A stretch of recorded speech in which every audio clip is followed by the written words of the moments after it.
1955 California. A mother watches helplessly as police officers arrest her husband, a cancer patient, for possessing the only medicine that stops his nausea from chemotherapy. His crime? Using a plant that, for 5,000 years, was simply called medicine. This is the story of how that happened.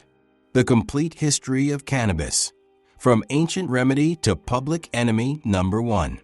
The scene plays out in countless homes across America during the 1990s. SWAT teams with battering rams, sick people in handcuffs, children crying as their parents are taken away. The charge? Possession of a plant. Not heroin, not cocaine. A plant that grows wild on every continent except Antarctica. A plant that has never caused a single fatal overdose in recorded human history.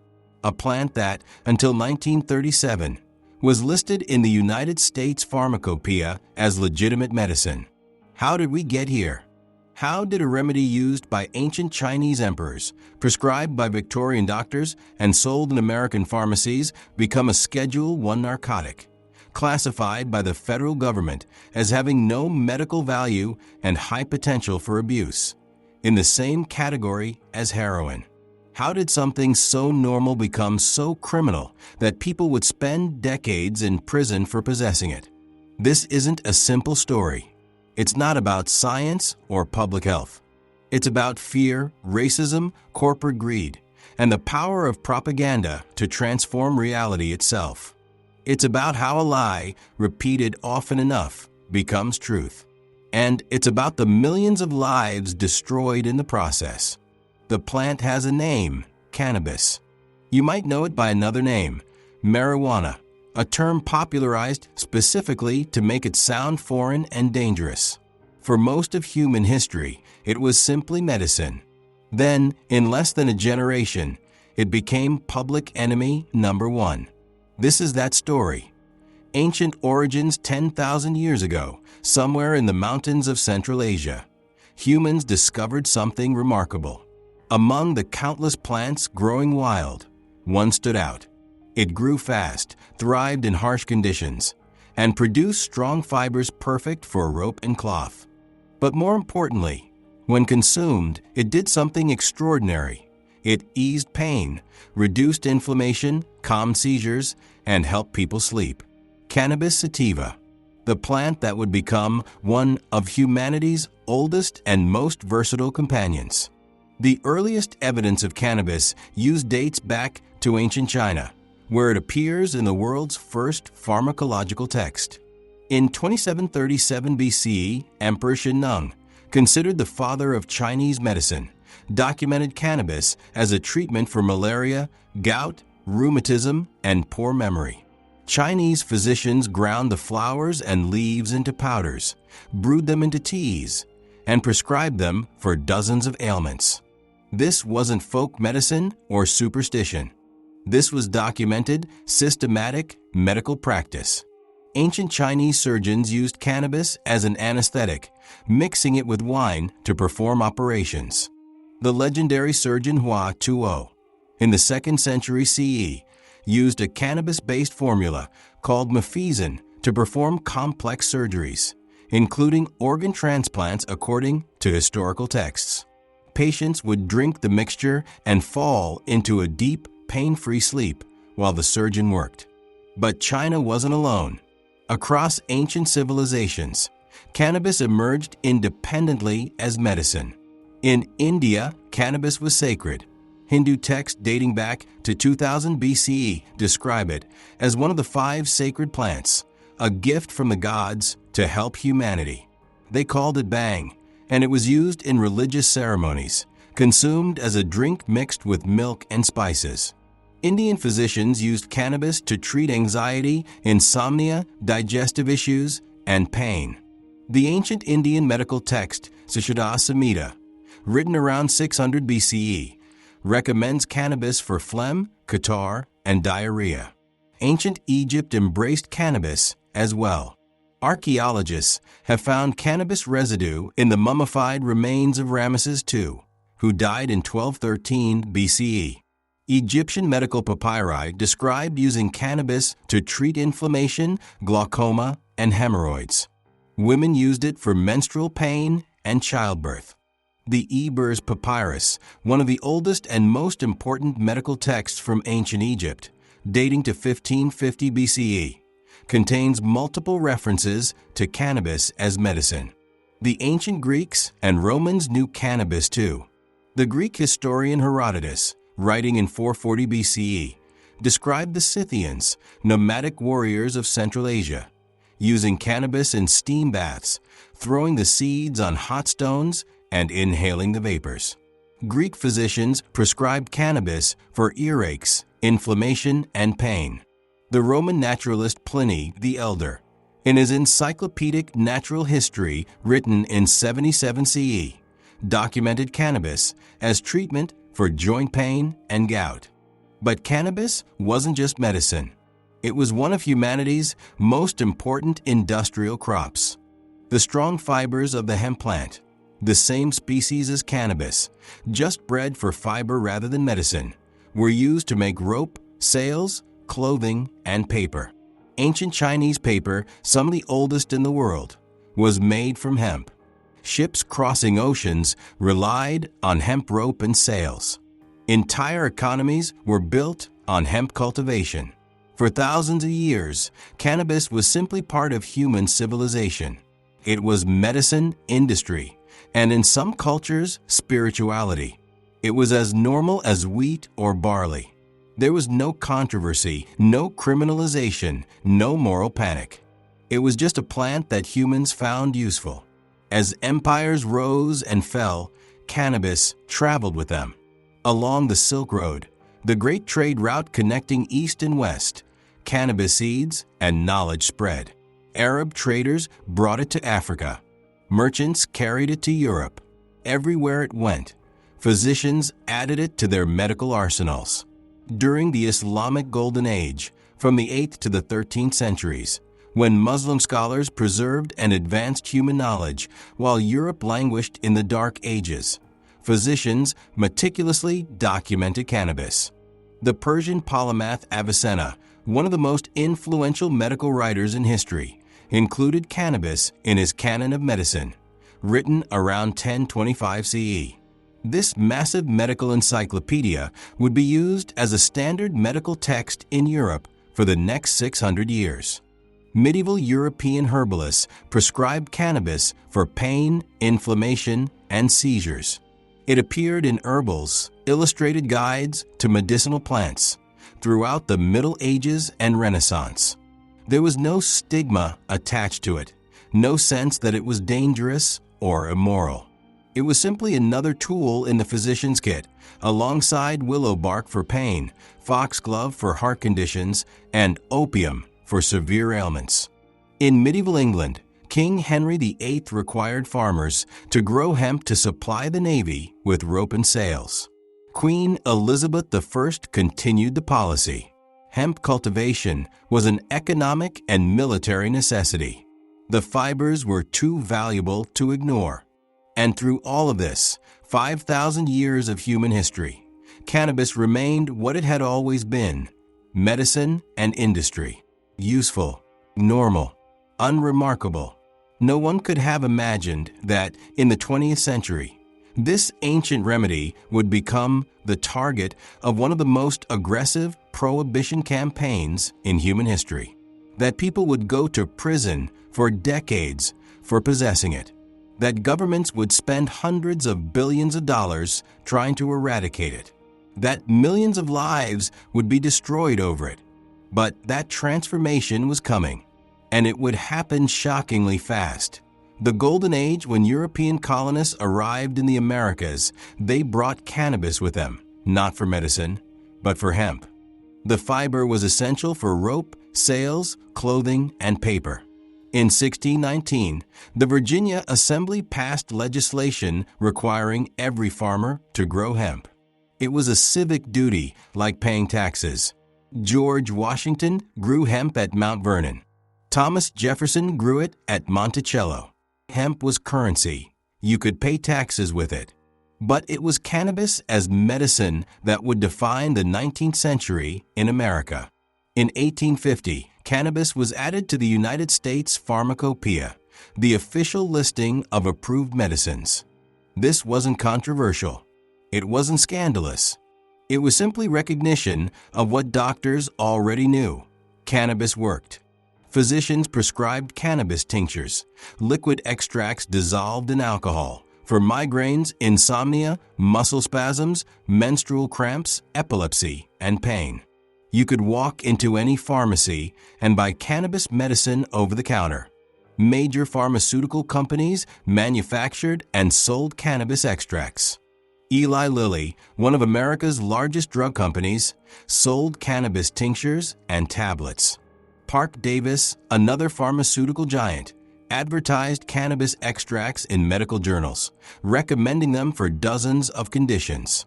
Squibb, Bristol-Myers, all the major players sold cannabis medicine. This was mainstream, accepted, normal medical practice. Patent medicines, the over-the-counter remedies sold in pharmacies and general stores, often contained cannabis. Remedies for coughs, pain, anxiety, and insomnia listed cannabis as an active ingredient right on the label. No one thought twice about it. It was medicine. Across the Atlantic, Queen Victoria of England used cannabis tinctures prescribed by her personal physician, Sir Russell Reynolds, for menstrual cramps. Dr. Reynolds, one of the most respected physicians in Britain, wrote in the medical journal The Lancet that cannabis was one of the most valuable medicines we possess. Medical journals published hundreds of articles about cannabis. Doctors shared case studies, dosing recommendations, and treatment protocols. There was legitimate medical debate about the best preparations and applications, but no one questioned whether cannabis was medicine. That was simply a fact. This was the golden age of cannabis medicine. For nearly a century, from the 1850s to the 1930s, cannabis was a standard part of American and European medical practice. Millions of people used it without incident. There was no addiction epidemic, no crime wave, no social collapse. It was just medicine that worked.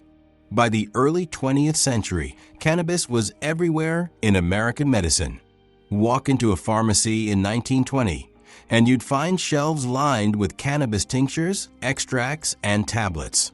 The Parke-Davis catalog listed cannabis indica extract in multiple strengths. Eli Lilly sold cannabis tablets called USB Cannabis. Squibb offered fluid extract of cannabis.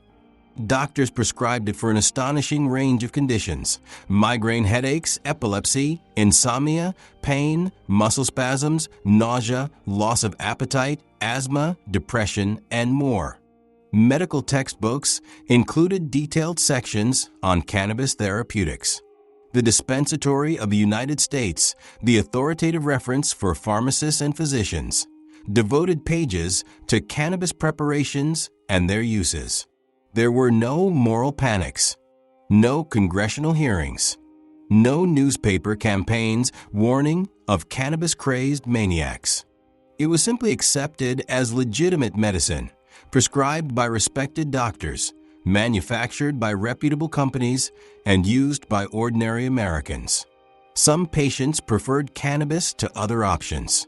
Unlike opium and its derivatives, which caused severe constipation and addiction, cannabis had relatively mild side effects. Unlike alcohol, which was toxic to the liver and caused intoxication that could turn violent, cannabis made people relaxed and sleepy. For chronic pain, migraines, and seizures, many physicians and patients found cannabis superior to alternatives. The American Medical Association, the most powerful medical organization in the country, accepted cannabis as medicine. Doctors testified before Congress about its therapeutic value. There was legitimate scientific interest in understanding how it worked and what it treated best. This was the state of cannabis in America in the 1930s: normal, legal, medical, unremarkable. And then everything changed. The transformation of cannabis from medicine to menace didn't happen because of science. It happened because of fear, racism, and greed.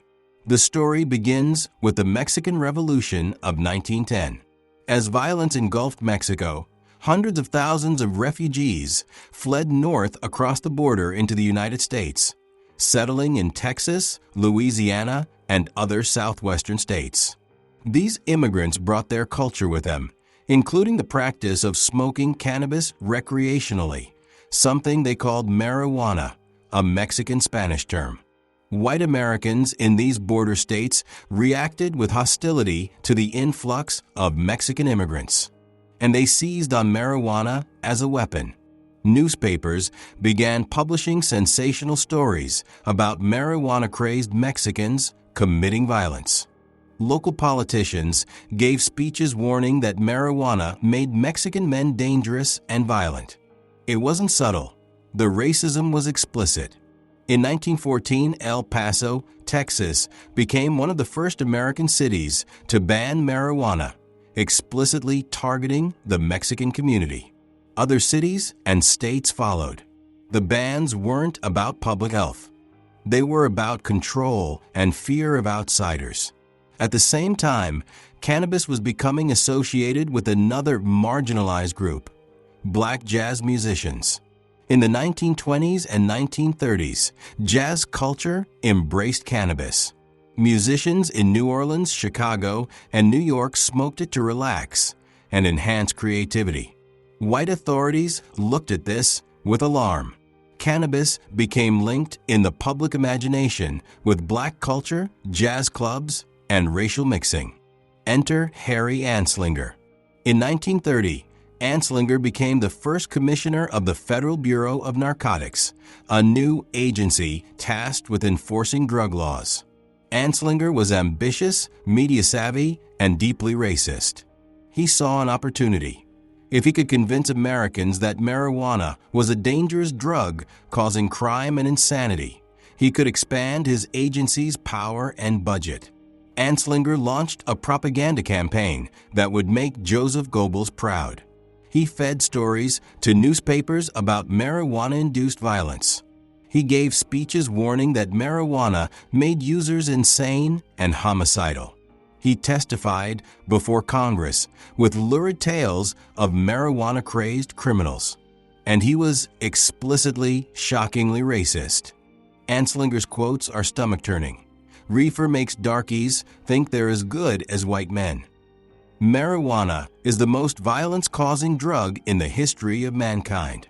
He claimed that marijuana made black men rape white women, that it caused Mexican immigrants to become violent, that it was destroying American youth. He wasn't alone. Newspaper magnate William Randolph Hearst joined the campaign, publishing sensational articles in his nationwide chain of newspapers with headlines screaming about the marijuana menace. Hearst had his own motivations. He owned vast timber holdings used for paper production, and hemp was a competing material. If hemp could be eliminated, his paper mills would profit. Chemical company DuPont had similar interests. In the 1930s, DuPont was developing synthetic fibers like nylon and rayon to replace natural fibers. Hemp was competition. Andrew Mellon, Secretary of the Treasury and DuPont investor, was Harry Anslinger's wife's uncle. The connections between government, media, and corporate interests were clear. The propaganda worked. Americans who had been using cannabis medicine for decades were suddenly told it was marijuana, a foreign, dangerous drug that caused insanity and violence. The fact that marijuana and cannabis were the same plant was obscured. The medical establishment was caught off guard. In 1937, Congress held hearings on the Marijuana Tax Act, legislation that would effectively criminalize cannabis by imposing prohibitive taxes and regulations. The American Medical Association sent Dr. William Woodward, their legislative counsel, to testify. Dr. Woodward told Congress that the AMA opposed the bill. He explained that cannabis was valuable medicine, that there was no evidence it caused violence or insanity, and that the claims being made were propaganda, not science. Congress ignored him. Harry Anslinger testified with his usual lurid stories.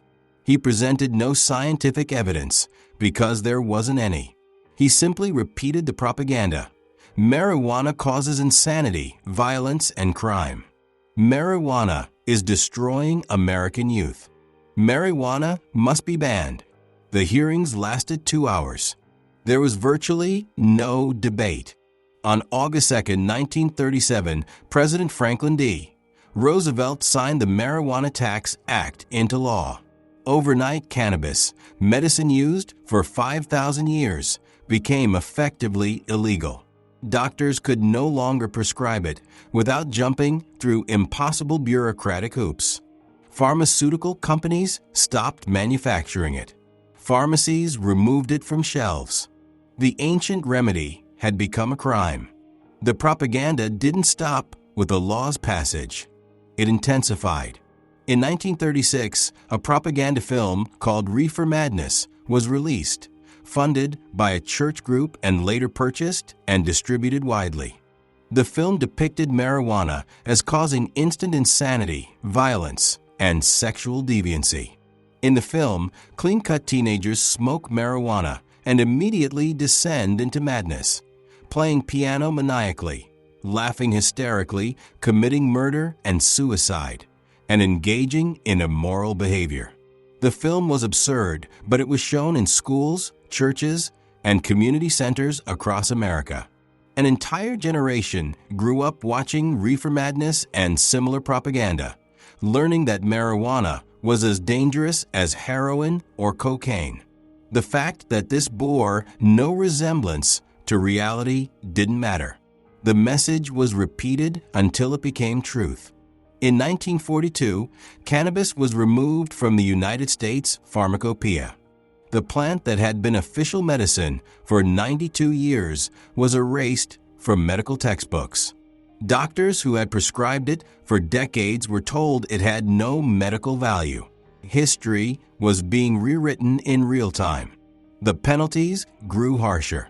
In 1951, the Boggs Act established mandatory minimum sentences for drug offenses, including marijuana. First offense, 2 to 5 years in prison. Second offense, 5 to 10 years. Third offense, 10 to 20 years. These were the same penalties as for heroin. In 1956, the Narcotics Control Act increased the penalties further. Selling marijuana to a minor could result in the death penalty. The death penalty for a plant that had never killed anyone. Meanwhile, alcohol, which kills tens of thousands of Americans every year through overdose, liver disease, and intoxicated violence, was legal and advertised on television. Tobacco, which kills hundreds of thousands annually, was legal and socially accepted. But cannabis, which had never caused a fatal overdose in human history, was classified as one of the most dangerous substances known to man. The absurdity was staggering, but few questioned it. The propaganda had worked. Americans believed marijuana was dangerous because they'd been told it was dangerous over and over by authorities they trusted. The medical plant had become a demon drug, and the consequences were only beginning.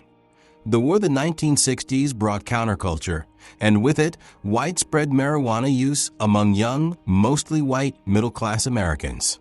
Hippies, anti-war protesters, and college students embraced marijuana as part of their rebellion against authority.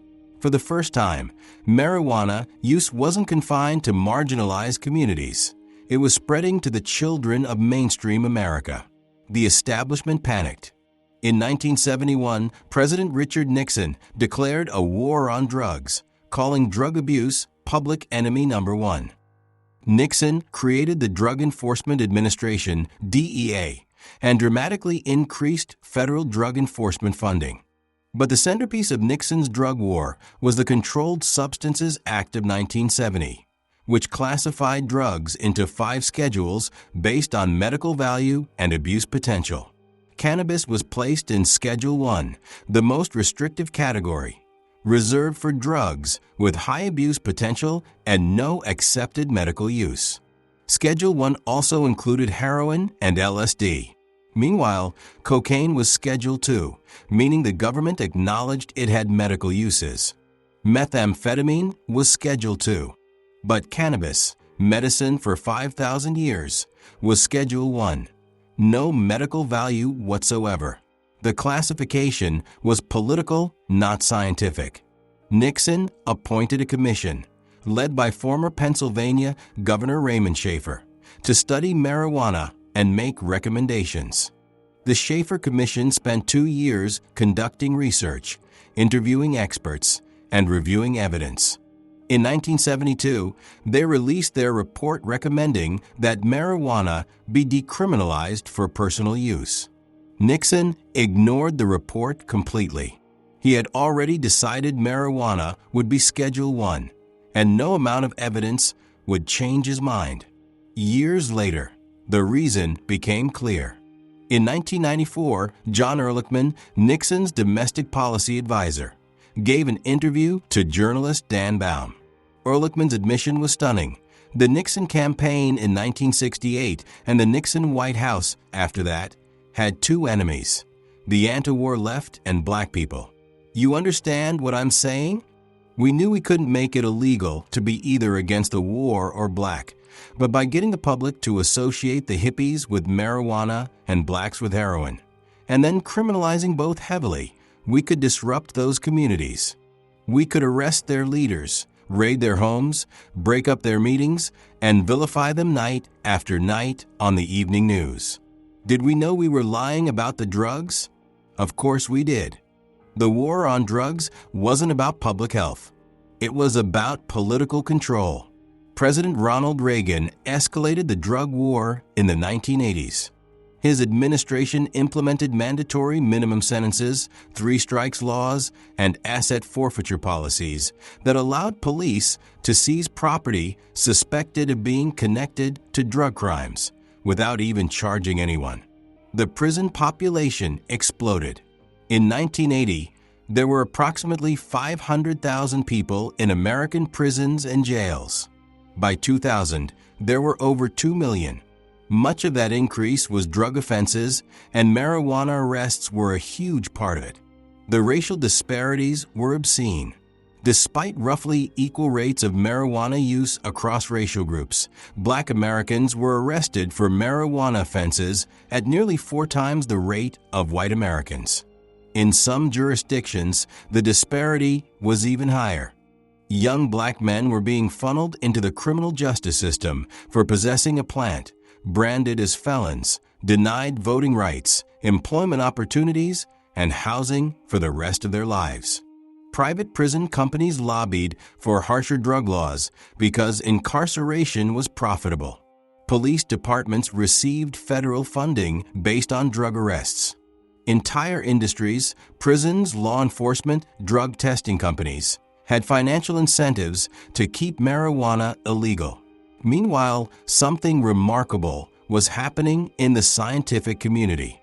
In 1988, researchers at the St. Louis University School of Medicine discovered cannabinoid receptors in the brains of rats. These were specialized receptors that responded specifically to compounds in cannabis. The discovery was revolutionary. It meant that the human body had an entire biological system designed to interact with cannabis compounds. Further research revealed the endocannabinoid system, a complex network of receptors, enzymes, and neurotransmitters that plays a role in regulating pain, mood, appetite, sleep, immune function, and more.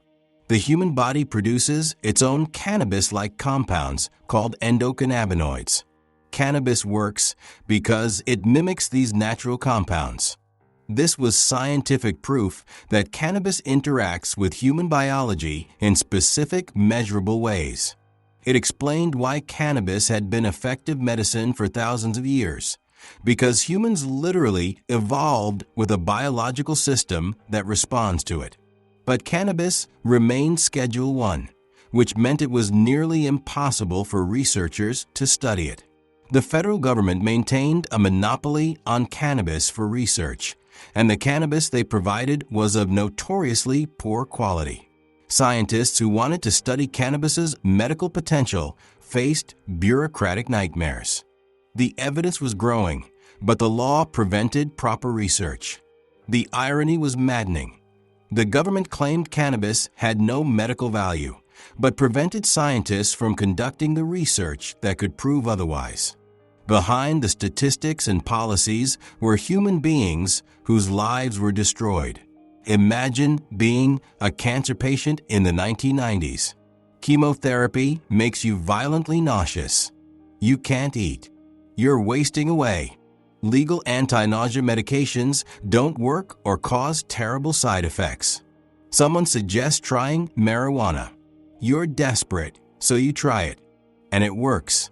For the first time in months, you can eat. You can keep food down. You start regaining strength. Then the police raid your home. You're arrested, handcuffed, charged with a felony. Your children watch as you're taken away. You face years in prison. Your crime? Using a plant that helped you survive cancer treatment. This happened repeatedly.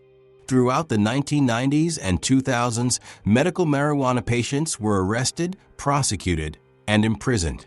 AIDS patients who used cannabis to combat wasting syndrome were raided. Cancer patients were charged with felonies. People with chronic pain, PTSD, epilepsy, all denied access to a medicine that helped them because that medicine was illegal. Consider the children with epilepsy. Severe pediatric epilepsy can cause dozens or even hundreds of seizures per day, destroying brain development and quality of life. Conventional medications often don't work or cause debilitating side effects. But some parents discovered that cannabis extracts high in CBD, a non-intoxicating compound, could dramatically reduce or even eliminate seizures. These parents faced an impossible choice: watch their children suffer or break the law to get the medicine. Many chose to break the law. Some were arrested. Some lost custody of their children. The government's position was clear: better to let children have seizures than to allow them access to cannabis.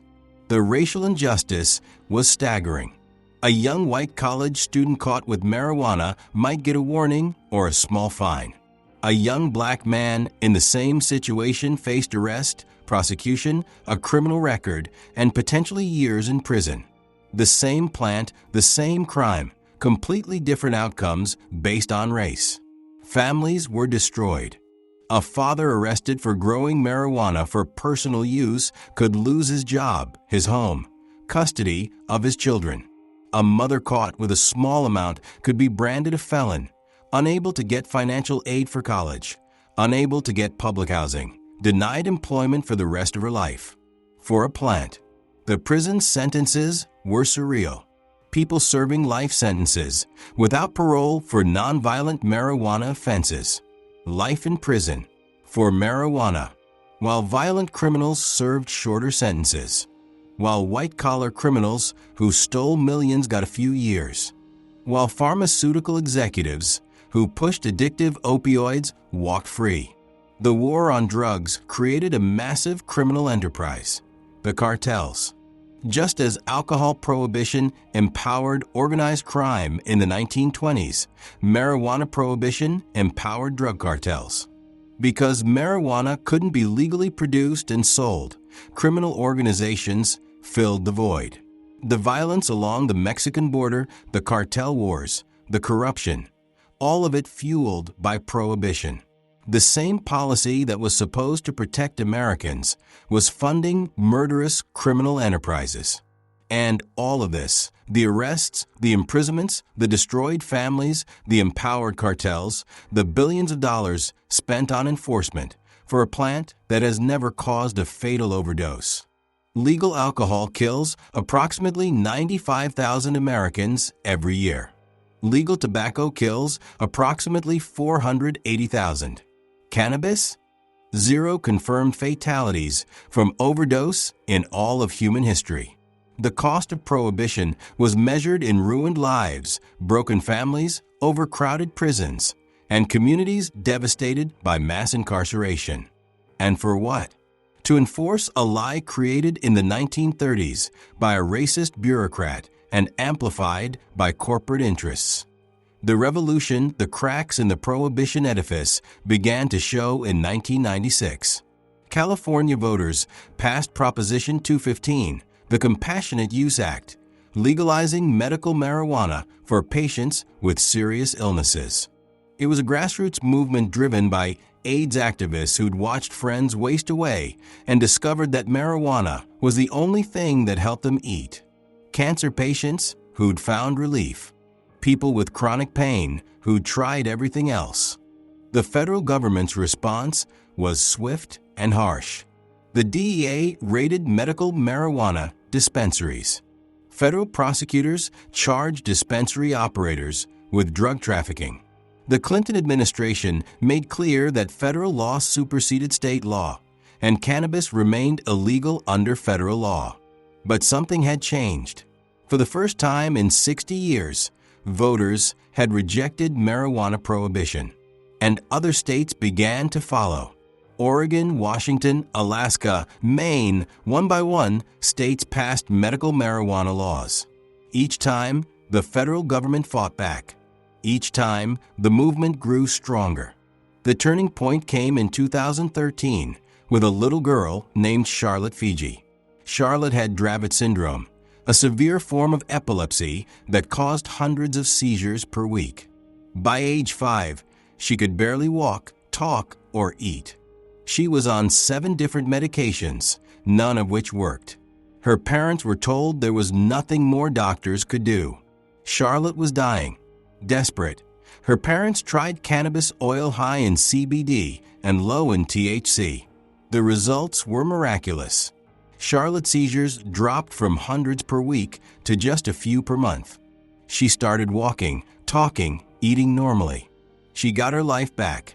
CNN's Dr. Sanjay Gupta documented Charlotte's story in a documentary called Weed. Millions of Americans watched a little girl's life saved by cannabis. Gupta, who had previously opposed medical marijuana, publicly apologized and changed his position. The documentary changed the national conversation overnight. Suddenly, cannabis wasn't about hippies or criminals. It was about sick children who needed medicine. It was about science, not stereotypes. Public opinion shifted dramatically. In 2012, Colorado and Washington became the first states to legalize recreational marijuana for adults. The dominoes began to fall. Oregon, Alaska, California, Nevada, Massachusetts, Michigan, state after state legalized either medical or recreational cannabis. By 2024, the majority of U.S. states had legalized cannabis in some form. Canada legalized cannabis nationally in 2018, becoming the first major Western nation to do so. Uruguay had legalized in 2013. Mexico's Supreme Court ruled prohibition unconstitutional. European nations began reforming their laws. The global prohibition consensus was crumbling. Medical research, finally freed from some restrictions, began producing results. Studies showed cannabis effective for chronic pain, PTSD, epilepsy, nausea, multiple sclerosis, and more. Major medical organizations, including the American Medical Association, which had opposed the 1937 ban, called for rescheduling cannabis to allow more research. The CBD compound that saved Charlotte Figi was developed into a pharmaceutical drug called Epidiolex, approved by the FDA in 2018 for treating severe epilepsy. The federal government, which maintained that cannabis had no medical value, had approved a cannabis-derived medicine. The contradiction was absurd.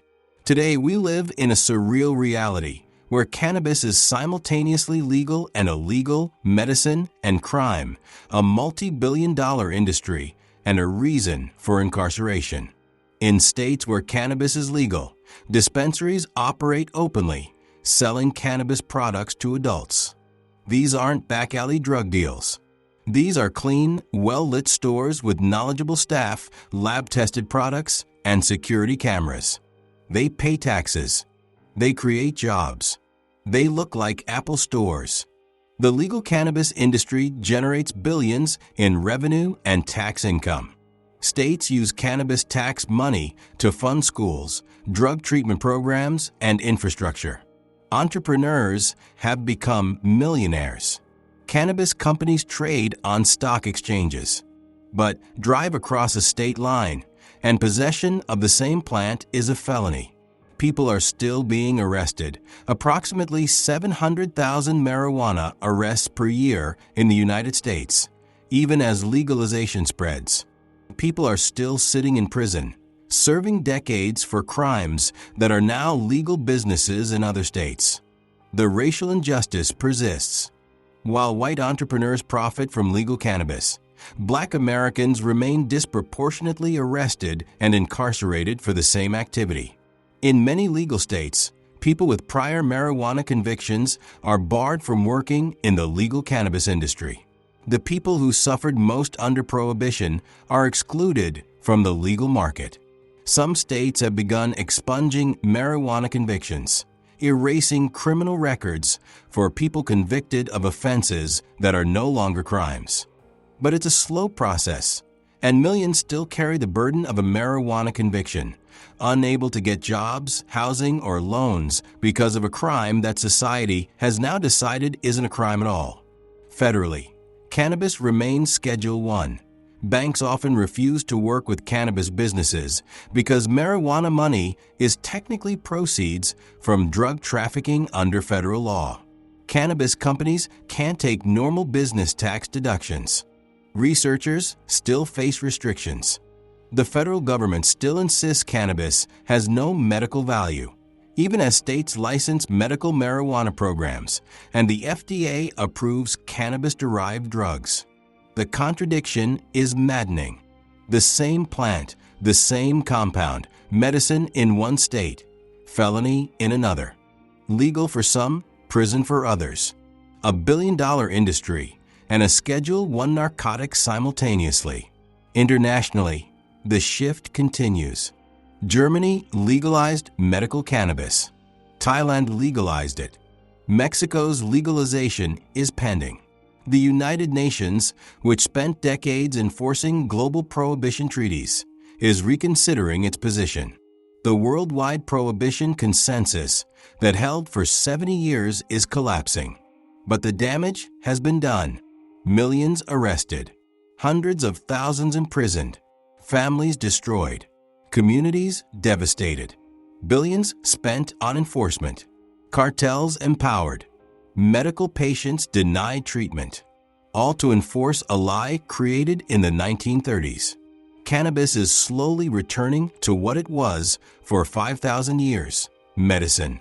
But the journey from medicine to crime and back to medicine has cost more than we can calculate.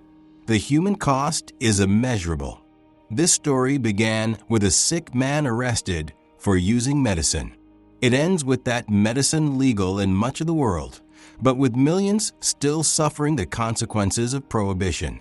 The history of cannabis prohibition teaches us uncomfortable truths about how societies make decisions, how propaganda works, and how difficult it is to undo injustice once it becomes institutionalized. Cannabis prohibition wasn't based on science. It was based on racism, fear, and corporate interests. Harry Anslinger's propaganda campaign explicitly targeted Mexican immigrants and Black Americans. The Marijuana Tax Act of 1937 passed despite opposition from the American Medical Association. The war on drugs was designed, by Nixon's own admission, to disrupt political enemies. Every step of the way, science and medicine were ignored in favor of politics and prejudice. The propaganda worked because it was repeated constantly. Reefer Madness and similar campaigns taught an entire generation that marijuana caused insanity and violence, despite no evidence. Once that belief was established, it became self-reinforcing. People believed marijuana was dangerous because authorities said so, and authorities continued saying so because people believed it. The human cost of this lie is staggering. Millions arrested, hundreds of thousands imprisoned, many for decades. Families torn apart, children taken from parents, sick people denied medicine, communities devastated by mass incarceration, young lives ruined by criminal records for possessing a plant. And the racial disparities, Black Americans bearing the brunt of enforcement, while white Americans increasingly profit from legalization, reveal Prohibition's origins in racial control. Consequences were profound. For 70 years, patients who could have benefited from cannabis were denied access. Children with epilepsy suffered seizures that could have been prevented. Cancer patients endured nausea that could have been relieved. Veterans with PTSD struggled without effective treatment. Chronic pain patients turned to opioids, which are addictive and deadly, because cannabis was illegal. How many lives could have been improved or saved if cannabis had remained medicine instead of becoming a crime? The economic cost is equally staggering. The United States alone has spent over $1 trillion enforcing marijuana prohibition. $1 trillion. That money could have funded schools, healthcare, infrastructure, research. Instead, it funded arrests, prosecutions, and imprisonment for a nonviolent offense involving a plant that's never killed anyone. Meanwhile, prohibition empowered criminal enterprises. Just as alcohol prohibition in the 1920s created Al Capone and organized crime, marijuana prohibition created drug cartels. The violence along the U.S.-Mexico border, the corruption, the murders, all fueled by prohibition. When you make a popular, easy-to-grow plant illegal, you don't eliminate demand. You just hand the market to criminals. The irony is almost too much to bear. For 5,000 years, cannabis was medicine. Then, for 70 years, it was classified as having no medical value whatsoever. Now, it's becoming medicine again. We've come full circle, but at tremendous cost. The story of cannabis prohibition reveals how fragile truth is in the face of determined propaganda. How easily fear can override evidence. How racism can be disguised as public health policy. How corporate interests can shape government policy. How difficult it is to admit mistakes and reverse course, even when the evidence is overwhelming. But the story also reveals something hopeful, that change is possible, that grassroots movements can challenge entrenched power, that science eventually prevails over propaganda, that societies can recognize injustice and begin to correct it, however slowly and imperfectly. The cannabis legalization movement succeeded because ordinary people, patients, parents, activists, refused to accept the lie. They shared their stories. They organized. They voted. They changed minds one person at a time. AIDS activists in the 1990s, parents of epileptic children in the 2010s, veterans with PTSD, chronic pain patients. These people forced society to confront the reality that cannabis prohibition was causing more harm than the plant itself ever could. Today, we're living through the slow, painful process of undoing prohibition. States are legalizing. Some are expunging records. Some are releasing prisoners. But it's not enough, and it's not fast enough. People are still in prison for marijuana offenses that are now legal in many states. That's not justice. That's not acceptable. The question of what to do with people imprisoned for marijuana offenses has a simple answer. Release them. Expunge their records. Compensate them for time stolen. If society has decided that marijuana prohibition was wrong, and the wave of legalization proves we have, then we cannot leave people in prison for violating a law we now recognize as unjust. The racial justice issue demands attention. White entrepreneurs are building cannabis empires, while black men sit in prison for the same activity. This is not an accident. This is the legacy of a prohibition campaign that was explicitly racist from its inception. Legalization without justice is not progress. It's adding insult to injury. Some states are trying to address this through social equity programs, giving preference in licensing to people from communities harmed by prohibition, expunging records, reinvesting tax revenue in affected communities. These efforts are important, but they're insufficient compared to the scale of harm caused by 70 years of prohibition. The federal government still classifies cannabis as Schedule I, insisting it has no medical value. This is absurd. The evidence is overwhelming. Millions of patients use medical cannabis. The FDA has approved cannabis-derived medications. Major medical organizations support rescheduling. The federal position is indefensible, maintained only by political inertia and the difficulty of admitting that the government was wrong for 70 years. When will cannabis be federally legal? When will the last prisoner be released? When will the last record be expunged? These questions remain unanswered. Change is happening, but it's frustratingly slow. Every day that passes with cannabis still Schedule I, people suffer. Patients are denied access. Researchers face restrictions. People are arrested. The injustice continues. But the direction is clear. The prohibition consensus has collapsed. The lies that sustained it for 70 years have been exposed. The scientific evidence is undeniable. Public opinion has shifted dramatically. Majorities now support legalization. The question is not whether prohibition will end, but how long it will take and how much more damage will be done in the meantime. The story of cannabis is not really about a plant. It's about how societies make decisions, how propaganda works, how racism operates, how corporate interests influence policy, and how difficult it is to correct course once a lie becomes institutionalized. It's about the power of fear to override reason.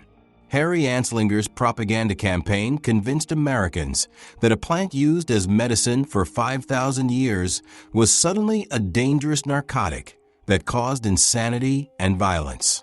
The evidence didn't support this claim. Science didn't support it. Medical professionals opposed it. But the propaganda was so effective, so persistent, so emotionally charged, that it became accepted truth. It's about how racism shapes policy in ways that persist for generations. Cannabis prohibition was explicitly designed to target Mexican immigrants and Black Americans. That racist origin echoes through every statistic, showing racial disparities in arrests, prosecutions, and sentencing. The war on drugs was, by Nixon's own admission, a tool for disrupting political enemies and controlling minority communities. 70 years later, we're still dealing with the consequences.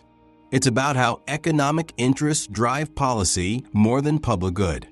DuPont wanted to eliminate hemp as competition for synthetic fibers. Hearst wanted to protect his timber investments. Private prisons profit from incarceration. Police departments receive funding based on drug arrests. Follow the money, and you'll understand why bad policies persist even when the evidence says they should change. It's about the courage required to challenge authority and demand change. The people who fought for medical marijuana legalization in the 1990s were called drug addicts and criminals. They were arrested. They were mocked. But they were right, and they refused to give up. The parents who gave their epileptic children cannabis extracts were breaking the law, risking arrest, and losing custody. But they saved their children's lives. Sometimes justice requires civil disobedience. And it's about how long it takes to undo injustice. The Marijuana Tax Act passed in 1937. We're in 2024, and cannabis is still federally illegal. 87 years. 3 generations, millions of lives affected, and we're still not done fixing the damage. What other truths are we accepting today that future generations will find absurd? What other policies are we enforcing that cause more harm than good? What other injustices are we perpetuating because we've been told that's just the way things are? The history of cannabis prohibition is a warning. Be skeptical of propaganda, demand evidence, question authority, and never assume that just because something is legal, it's right, or that because something is illegal, it's wrong. Laws are made by people, and people make mistakes. Sometimes those mistakes last for generations. Sometimes they destroy millions of lives. And sometimes slowly and painfully, we recognize the mistake and begin to correct it. Cannabis prohibition was a mistake, a catastrophic, racist, unscientific mistake that caused immeasurable harm. We're beginning to correct it, but the work is far from done. People are still in prison. Communities are still suffering. The federal government still maintains the lie that cannabis has no medical value. The plant that was medicine for 5,000 years became a crime for 70 years. Now it's becoming medicine again. But the journey has cost us more than we can measure. In lives destroyed, families broken, communities devastated, and trust in government eroded. The question isn't just about cannabis. It's about how we make decisions as a society. It's about whether we're brave enough to admit when we're wrong. It's about whether we value science and evidence over fear and propaganda. It's about whether we're willing to do the hard work of correcting injustice, even when it means admitting that our institutions failed. For 5,000 years, cannabis was medicine. For 70 years, it was public enemy number one. And now, slowly, painfully, at tremendous human cost, it's becoming medicine again. The story of cannabis isn't really about a plant. It's about fear, racism, corporate greed, and government overreach. It's about how propaganda can override science for generations.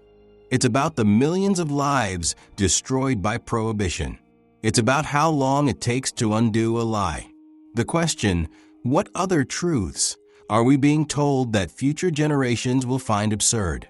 What other policies are we enforcing today that our grandchildren will look back on with horror and disbelief? What other injustices are we perpetuating because we've been told that's just the way things are? History doesn't repeat, but it rhymes. The patterns are there if we're willing to see them. Fear, propaganda, scapegoating, corporate interests disguised as public good, policies that cause more harm than they prevent, and always, always, the most vulnerable communities bearing the greatest cost. The history of cannabis prohibition teaches us to question authority, demand evidence, think critically, and never assume that legality equals morality or that criminality equals harm. It teaches us that change is possible, but only if ordinary people refuse to accept injustice. It teaches us that the arc of history bends toward justice, but only if we bend it.